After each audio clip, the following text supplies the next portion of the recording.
Airlines. We can speak now to Julia Lo-Broussaid, Chief Executive of Advantage Travel Partnership, the UK's largest network of independent travel agents. Good morning to you, Julia.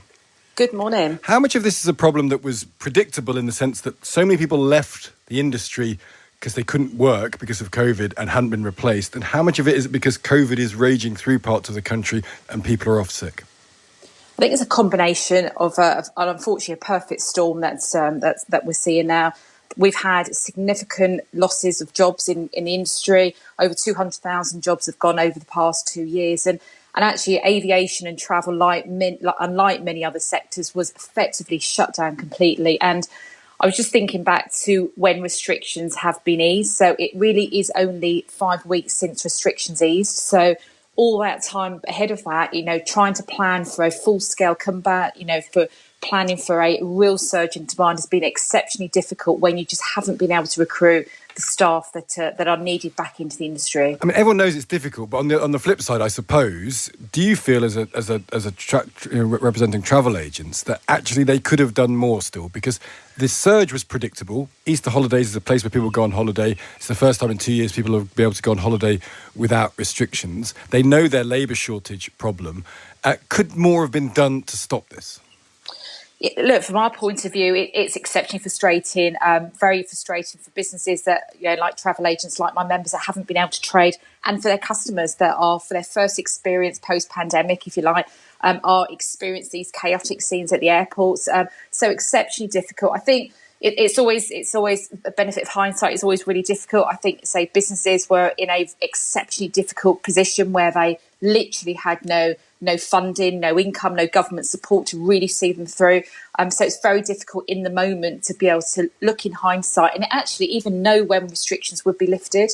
But exceptionally frustrating for all of us indeed. And how much do you worry about summer? Because we're in April now. Easter holidays are one thing. There'll be half-term holidays, but summer's obviously the biggie. You need, presumably, your members, the airlines need an absolutely gargantuan summer to fix the economic problems of the last 2 years.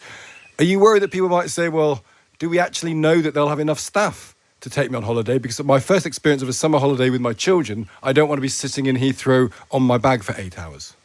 The industry has a lot of work now to do. Travel agents have a lot to do to help consumers like yourself feel confident that you can take your family away, that you can travel, in the knowledge that you won't see these sort of wide-scale disruptions that you've seen today. So we've got some months, some weeks to really make sure that we can all work as across industry to really try to ensure that, airports can put their plans in place and travel agents can do everything they can to make sure consumers who are thinking of booking, thinking of travelling, know the best options for them. And do you feel confident, just finally, that that's going to happen? Because I know you've got a lot of work to do, but can people listening, because people will be already hanging out for their summer holidays, I would imagine.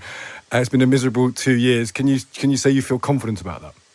I feel confident that providing consumers really think about, who they book with. I think sometimes it's very easy to not consider actually when I'm booking a holiday, what are all those things that I need to think about? If something goes wrong, who can I contact? And a travel agent is best placed to be able to do that. So think about who you're booking with, what reassurance can you get? I feel confident that we'll be in a much better position. And I think over the next few weeks, we'll certainly get a better measure of what the plans are and how do the airlines and airports give us confidence that our members can absolutely sell with confidence the holidays that consumers want. Yeah, Julia Lo-Broussaid, thank you very much indeed. Chief Executive of Advantage Travel Partnership, the UK's largest network of independent travel agents. And you could imagine if you are a travel agent and you've had 2 years on the shelf and you come back and you say, okay, book with me, come to us, we'll get you to a perfect holiday, and the first stage is the airport doesn't work. It must just be devastatingly annoying, you'd imagine. Yeah, and not good for business. It is.